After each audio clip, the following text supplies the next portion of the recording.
Welcome to the mini lecture on hidden Markov models.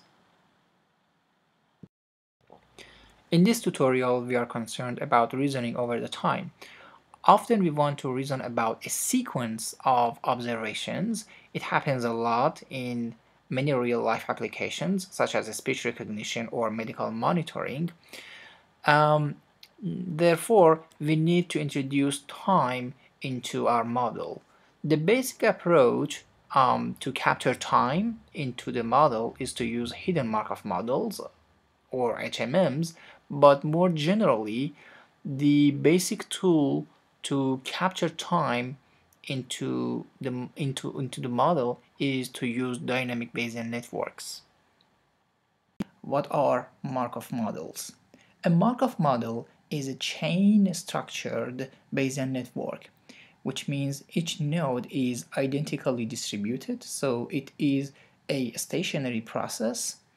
The value of x at a given time is called the state. As a Bayesian network, this is the figure of a Markov model or a Markov chain. So the parameters of the model are called the transition probabilities or the dynamics. So these parameters, which are the probability of the current state given the previous state, specify how the state evolves over the time. It also includes the probability of the initial state, or P of x1. Let's look at what are the conditional independence assumptions encoded in a Markov chain. Consider this Markov chain. The basic conditional independence encoded is that the past and future are independent given the present. For example, in the above Markov chain, x4 and x2 are independent given x3. So each time step only depends on the previous time step. This is called the first order Markov property, although higher order Markov chains exist as well.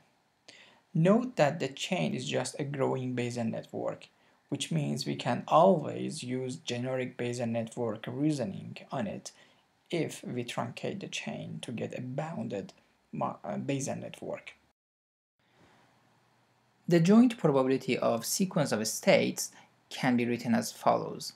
P of x1, x2 till xn can be written as P of x1 times P of x2 given x1 times P of x3 given x1 and x2 till the last term, which is P of x1, xn given x1 to xn minus 1. This is based on the chain rule. Then, based on the conditional independence assumptions, we can simplify these conditional distributions as follows. P of x1 times P of x2 given x1 times P of x3 given x2. Why? Because P of x3 given x1 and x2 is equal to P of x3 given x2, since x2 makes x3 and x1 independent. And likewise, P of xn given all of the previous states can be simplified as P of xn given xn minus 1, since xn minus 1 makes xn to be independent of all of the previous states. Let's look at an example of a Markov chain to model the weather. Each day can be rainy or sunny, so this is the state that we want to model, and the transitions are shown as follows in this picture. If today is rainy, tomorrow is rainy with probability 0.9 or sunny with probability 0.1. Or on the other hand, if today is sunny, tomorrow is sunny as well with probability 0.9 or rainy with probability 0.1. Notice that this figure is showing the conditional probability table to us, and it's not a Bayesian network.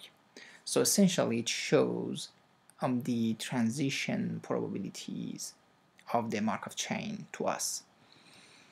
Now, suppose the first day is sunny with probability 1, and the question is what's the probability distribution after one step, or equivalently, what's the probability of the second day being sunny or rainy. It can be computed as follows. The probability of x2 being sunny is the following. The probability of x2 being sunny given x1 is sunny times the probability of x1 sunny plus the probability of x2 being sunny given x1 is rainy times the probability of x1 is rainy. If we plug in the numbers, we get back that the probability of x2 being sunny is 0.9, hence the probability of x2 being rainy is 1 minus 0.9, which is 0.1. Now, let's ask this question in a more general way. What's the probability of being in a state x at time t or the day t? The slow answer is as following. Enumerate all sequences of length t which ends in s and then add up their probabilities. In formula, it means the probability of xt or the day t being sunny is equal to the sum of the probability of all sequences of t days where the last day is fixed to be sunny. In more details, it means that for each sequence of t days, we compute the probability and then we add up those probabilities one by one. As you can imagine, the number of these sequence of states is exponentially large and we need more clever algorithms to do this. Now, here is the more clever algorithm to do this. First of all, consider this simple example for 2 days. Each day can be sunny or rainy, hence we have 4 possibilities, each of which correspond to a path in this simple graph. Okay?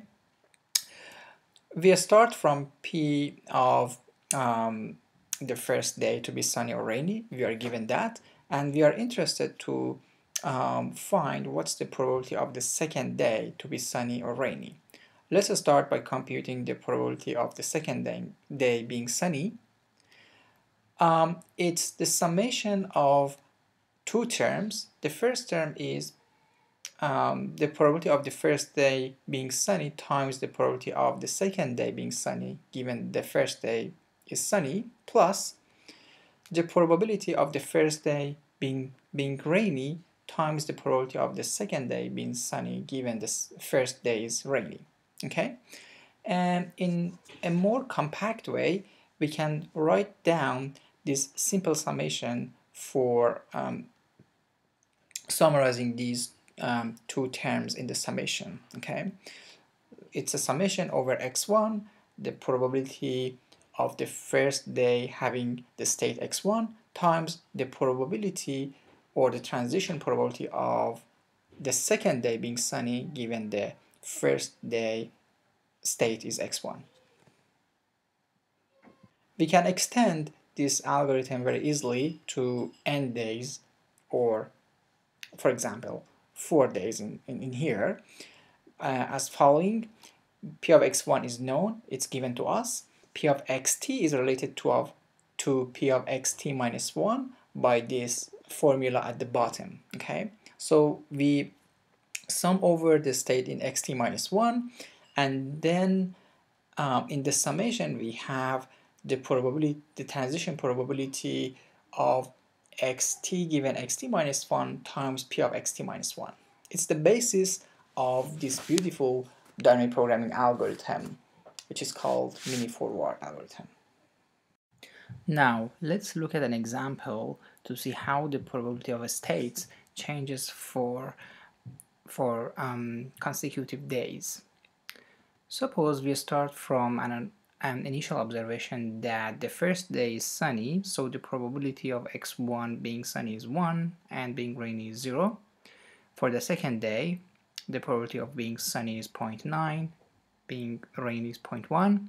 For the third day, the probability of being sunny is 0.82, to be rainy is 0.18, and if we do it for a large number of days, the probability of the last day to be sunny or rainy converges to the uniform distribution. It's half-half.